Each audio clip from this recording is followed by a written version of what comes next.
తెలంగాణలో పార్టీ ఫిరాయించిన ఎమ్మెల్యేల అంశంపై సుప్రీంకోర్టు కీలక తీర్పు వెలువరించింది. పార్టీ మారిన ఎమ్మెల్యేలపై 3 నెలల్లో నిర్ణయం తీసుకోవాలని తెలంగాణ శాసనసభ స్పీకర్ ను ఆదేశించింది.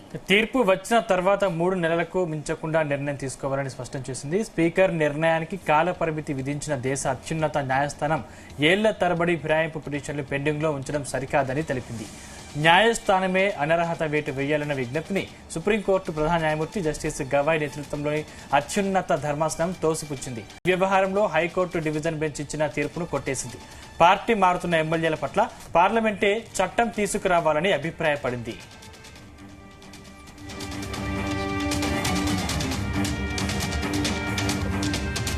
2023 నవంబర్లో తెలంగాణ శాసనసభకు జరిగిన ఎన్నికల్లో కారు గుర్తుపై గెలిచిన 10 మంది ఎమ్మెల్యేలు ఆ తర్వాత రాష్ట్రంలో అధికారంలోకి వచ్చిన కాంగ్రెస్ పార్టీలో చేరారు. కాంగ్రెస్ కండువా కప్పుకున్న దానం నాగేందర్, తెల్ల వెంకట్రావు, కడియం శ్రీహరి, పోచారం శ్రీనివాస్ రెడ్డి, అరికపుడి గాంధీ, కాళే యాదయ్య, బండ్ల కృష్ణమోహన్ రెడ్డి, గూడెం మైపాల్ రెడ్డి, డాక్టర్ సంజయ్, ప్రకాష్ గౌడ్ పై అనర్హత వేటు వేయాలని బీఆర్ఎస్ పార్టీ ఎమ్మెల్యేలు కేపీ వివేకానంద గౌడ్, పాడి కౌశిక్ రెడ్డి వేసిన స్పెషల్ లీవ్ పిటిషన్లతో పాటు BRS party working president KTR వేసిన రిట్ పిటిషన్లను దాఖలు చేసిన విషయం తెలిసిందే.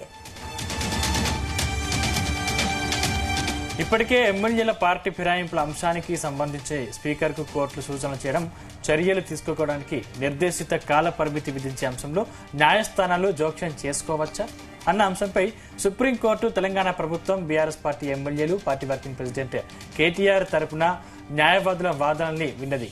3 రోజుల పాటు వరుసగా దీనిపై వాదనలు నడిచాయి.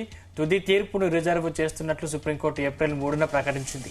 దేశంలోని 2 రాజ్యాంగ వ్యవస్థలకు సంబంధించిన అంశం కావడంతో సుదీర్ఘ వాదనల్ని విన్న జస్టిస్ గవాయ్ ధర్మాసనం 3 నెలల్లోగా చర్యలు తీసుకోవాలని స్పీకర్ కు సూచిస్తూ తీర్పును వెలువరించింది. దీంతో అక్టోబర్ 31వ తేదీలోపు ఫిరాయింపు పిటిషన్లపై స్పీకర్ నిర్ణయం తీసుకోవాల్సి ఉంది.